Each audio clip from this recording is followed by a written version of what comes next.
Barnaby the Rabbit took his job as garden guardian very seriously. He wore a tiny hat, carried a little notebook, and was most proud of his prize, the legendary golden carrot.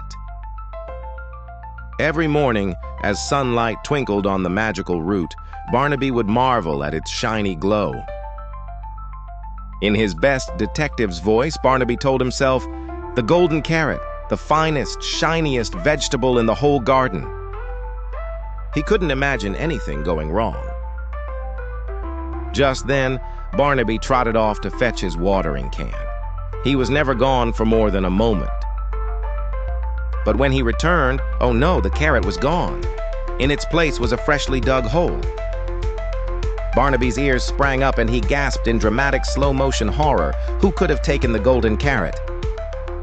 He looked closer and spotted a single purple feather near the hole. He didn't know many animals with purple feathers, but he was determined to find out. Close by, a trail of muddy little paw prints led away from the carrot patch, winding toward the garden shed. "Feathers and prints? A quick-footed flyer," Barnaby declared, putting on his detective face.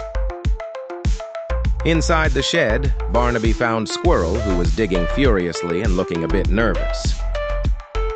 "Squirrel, did you see anyone passing through with a very shiny root?" Barnaby asked. Squirrel shook his head, eyes darting.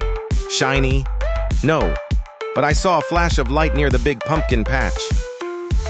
Wasting no time, Barnaby bounded to the pumpkin patch.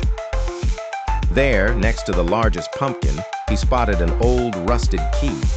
Closer inspection showed a fancy little bee etched on it. How curious, Barnaby thought. Suddenly he noticed the muddy paw prints didn't end here. They turned toward the tallest tree, where an old and forgotten beehive rested. Barnaby scuttled up the tree with purpose. At the bottom of the beehive was a tiny locked hatch. He fit the bee key into the lock and turned it with a satisfying click. The little hatch creaked open, revealing a hidden tunnel. Barnaby crawled through the dark passage and popped into a cramped, secret space.